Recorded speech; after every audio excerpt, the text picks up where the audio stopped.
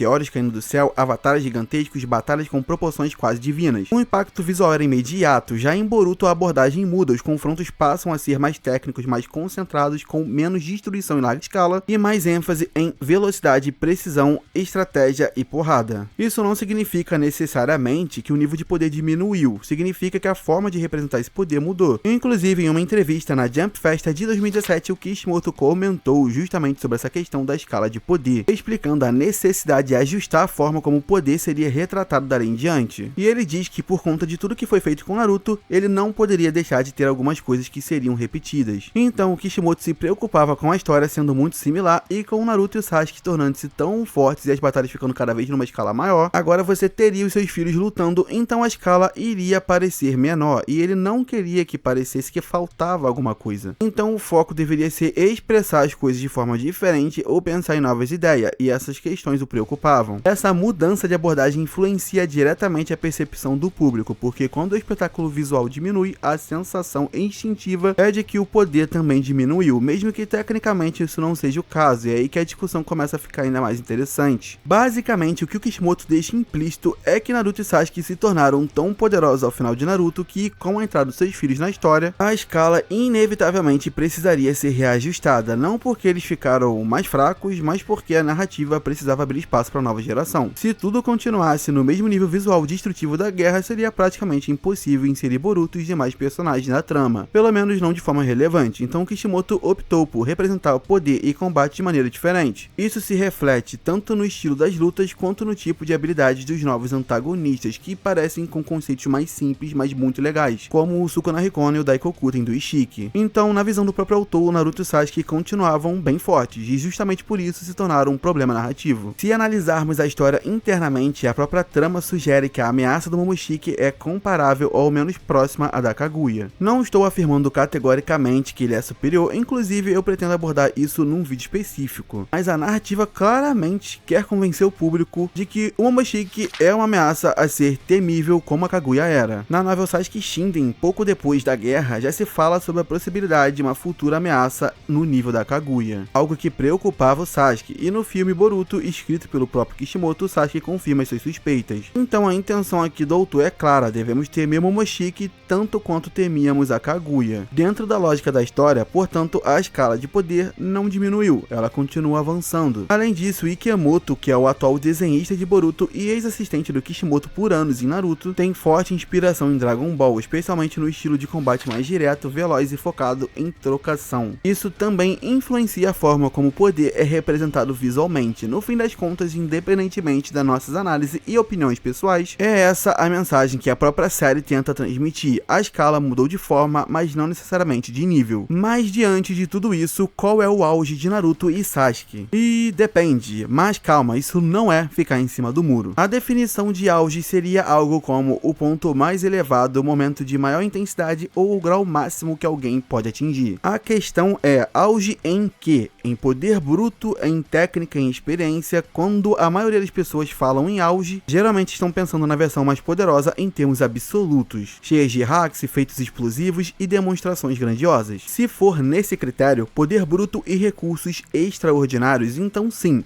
as versões da guerra seriam o auge absoluto, principalmente no caso do Naruto. Com o chakra do Hagoromo, somado ao chakra massivo das Biju, ele alcançou feitos absurdos como pressionar e até surpreender a Kaguya em velocidade, e até disputar com ela. Ali o nível de poder e hacks era algo que nunca se repetiu da mesma forma, mas esse é apenas um tipo de auge. Se formos analisar o auge como shinobi completo, considerando experiência, maturidade, inteligência de batalha, leitura do oponente, frieza emocional e refinamento técnico, então as versões adultas vistas em Boruto seriam superiores. Na guerra, eles tinham mais poder bruto do que nunca, mas ainda faltava maturidade e domínio pleno daquele poder. Como adultos, eles parecem mais cascudos, mais frios e estratégicos, a tomada de decisão é mais eficiente, a leitura de combate é mais refinada e o controle de recursos é muito melhor administrado. Uma prova é o próprio Naruto falando que seu modo sábio dos sapos é muito superior à sua versão adolescente, e que isso se deve à maturidade que ele adquiriu com o tempo. Se eles tivessem mantido todos os recursos da guerra e ainda acumulado a experiência da fase adulta, aí sim existiria um único auge absoluto, englobando tudo, poder bruto, técnica, maturidade e experiência, mas como isso nunca aconteceu, pra mim existem dois auges. O auge de poder bruto e Hacks versões da guerra e o auge como os Shinobis completos, versões adultas. E mesmo sem o mesmo nível de Hacks da guerra, eles compensam com base mais sólida, como no caso do Naruto, com a influência permanente do chakra das bijus em seu corpo, a Kurama completa e uma base naturalmente superior. Galera, estamos falando de um Sasuke que com 19 anos já conseguia destruir metade de um meteoro e um Naruto que com seu poder bruto causou estragos na lua. No fim, não é que um invalide o outro, são dois tipos diferentes de grandeza. Mas, se eu pudesse escolher só uma versão definitiva dos dois, como auge do Naruto, eu escolheria a guerra. Aí não tem discussão pra mim. Ele estava absurdo, o volume de chakra, os recursos do Rikudo, o acesso ampliado às biju era o pico máximo de poder bruto que ele já teve, que supera qualquer outra forma. Mas sobre o Sasuke, se eu tivesse que escolher um auge, seria sim o da versão adulta. Eu considero ele mais completo, mais frio, mais estratégico e muito mais experiente. E diferente do Naruto, que recebeu um salto gigantesco de poder bruto na guerra e depois sentiu mais essa perda, o Sasuke perdeu relativamente menos em comparação ao que havia alcançado. As bijus que ele absorveu o chakra na luta final foram usadas especificamente para o Gedo Susanoo, um poder circunstancial que ele não teria como manter de forma permanente na fase adulta. Não era exatamente parte da sua base natural. Além disso, vários feitos da fase adulta reforçam o nível absurdo que ele ainda possui, que eu já citei aqui ao longo do vídeo. Em Boruto, ele demonstra um domínio mais completo do Rinnegan, usando suas habilidades com maior eficiência e menos desgaste que no início. Então, se eu tivesse que escolher um auge, seria o Naruto na guerra e o Sasuke de Boruto. Mas agora tá tranquilo, porque ao invés de eu ser xingado pelos fãs do Naruto, eu vou ser xingado pelos fãs do Sasuke lá da guerra. Então fica meio a meio. Mas galera, e aí, vocês concordam ou não? Se concorda, deixe o seu like, sua inscrição no canal. E se você não concorda, também deixe o seu like, seu dislike ou a inscrição no canal e comente aí a sua opinião. Se você quer ver mais vídeos como esse, polêmicos, deixe o like e comente aí sugestões de vídeo. Bora engajar o vídeo para eu trazer mais temas como esse. É isso, até uma próxima, falou!